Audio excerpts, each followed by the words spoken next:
the same energy y'all had for Black Lives Matter for... Is that what we're trying to do? Is that what we're trying to do? Really? Really? Hey! No. That ain't it.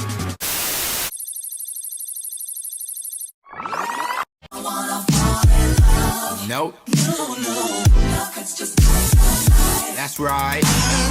What's good? What's up, y'all? What's sizzling? It's your favorite frustrated creative, Sholay, signing in for another video. Welcome back. How y'all doing? Thank you so much for your support over my videos. Y'all have been literally hitting up my old videos and racking them up in views. Like, say word.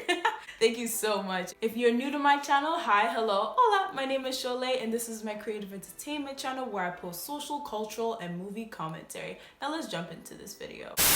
With the rise of social activism online and in the streets, there is a need for us to advocate and speak up on the issues that Black, Indigenous, and people of color face. However, we have not entered this realm of, shall we say, oppression politics, or to make it even simpler, an oppression debate to see who suffers more. Instead of us as people of color to come together and talk about the fact that we need to raise awareness on each other's issues, because the more we speak on it, the more amplified it becomes, we have now resulted into blaming one another for not speaking up on certain issues on time or when we feel like they're supposed to speak on it, considering the fact that everyone receives information differently, everyone articulates information differently. So expecting someone to do it as soon as they see something is kind of ridiculous. And we furthermore start comparing each other's struggles and issues, not knowing that we're all in the same boat. Just because someone suffers in different ways than others doesn't mean other people are not suffering. It's just that we all suffer in different ways. Also, why is it that whenever there's a social issue coming up on a specific group, people need to put in Black Lives Matter or Black people in the middle? Is there a reason why you can't advocate for your own things at your own pace, on your own time, with your own people? Do you need to bring Black people into the equation? Yeah, I don't think so. To all my Asians not spreading awareness about the Asian hate crimes going on? Where y'all at? Where'd y'all go? Nah, don't leave. Don't leave.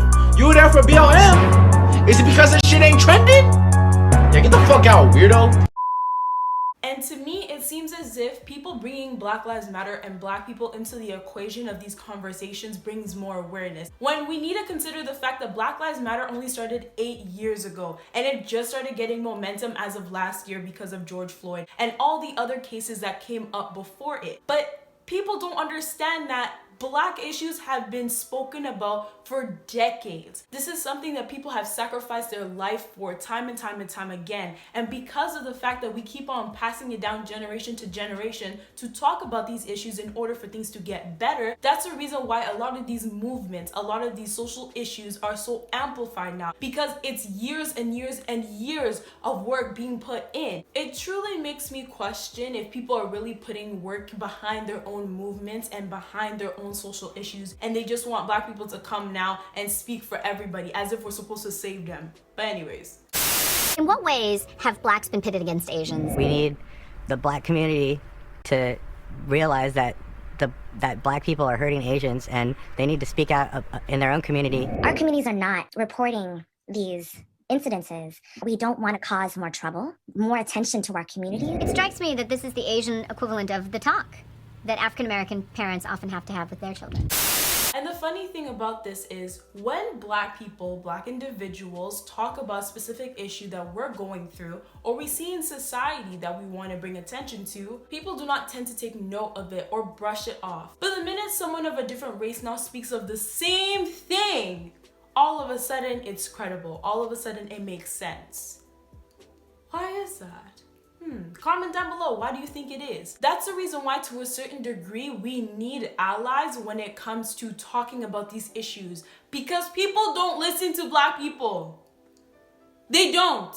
Like, as much as people think they do, the only time they actually listen to Black people is when it's all amplified, all at once, when we're all united all at once. If it's just one person talking about it, a few people don't listen to us. We all know that Black Outrage sells. However, my hypothesis is that even when we're not outraged, even when we're not pissed and we're just merely talking about it, it still gets more awareness. It still gets more publicity, and it still gets the notoriety that that person or that group of people intended to get from us. We have seen time and time again that companies will literally capitalize off of a Black outrage just to sell things and get free notoriety. It's as if as soon as they capture a Black audience, boom, they sell out of all their products. They get a whole bunch of publicity from doing the stunt that they pulled.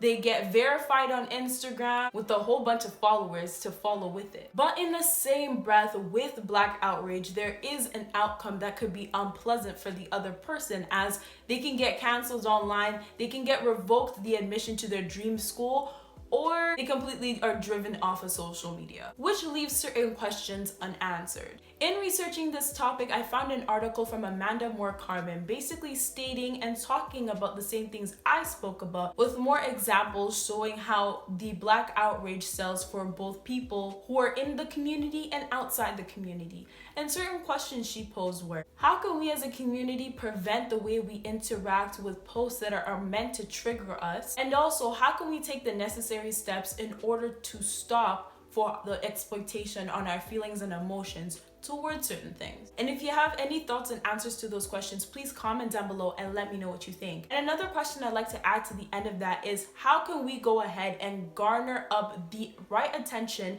and influence within our own communities towards pushing the things that are helping people in our community? As we know that Black outrage sells, simply having the influence of Black people within something can literally push it to the point of selling out, getting a whole bunch of publicity, and helping other people. I understand that times are tough and it's really difficult out here for people to get the right publicity for things. So finding any kind of marketing tool to help them is the next best thing. But exploiting a whole entire group of people just to be able to pass across a message or product can seem very divisive.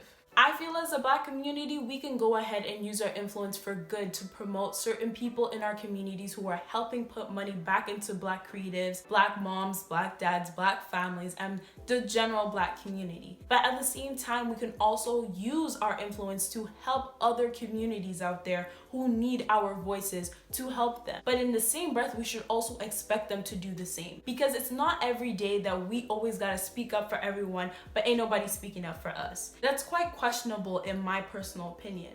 We can go ahead and advocate for different groups, speak up for different groups, because I've never seen the Black community ever really shy away from speaking up on issues that have to do with other people. We should all lend our voice in this time where we all need to move forward and literally break our own chains when it comes to these kind of situations. It's important to have allies, but in the same breath, we need to also check them in ways that they're practicing microaggressions or not understanding the fact that their actions are setting us back instead of moving us forward. And last but not least, each of us have a social responsibility towards one another. As much as it doesn't make sense and as much as we all want to be selfish with our own lives, we are all interconnected with one another. And using your voice to stand up for one another is exactly what we need to do. So please let us correct one another, talk to each other, speak to each other in a kind manner where we can understand where we're going wrong, and in the same breath, educate one another. It can be hard at times, even though Google is right there, but it's okay to be a tool for education for someone else, because at one point you are in a spot where you didn't understand certain things and someone educated you on what was going on, or you decided to get Google. Either way, use your resources around you and ask for help. All right, y'all, that is the end of my video. A nice quick video on what Black outrage is, examples that we see of it, and how we can do better. If you have any thoughts at all, please comment down below and let me know what you think. If you've gotten to the end of this video, be sure to comment down below and let me know what is your favorite fruit. And if you could be a smoothie, what could it be? I would have to say my favorite fruit is mango, and I could be a pineapple and mango smoothie because, ooh, with strawberry, ooh, you know the ones from McDonald's? Oh, yeah, the ones from McDonald's are tight. Let me know down below. Be sure to subscribe, hit that thumbs up button, and hit that notification bell on the side. Alright, y'all, it is your favorite frustrated creative, Sholay, signing out of this video. And remember, God made you special and he loves you very much. And you can do anything you set your mind to with Christ, of course. Alright, y'all, peace. Yeah, I'm talking about. Bring it back.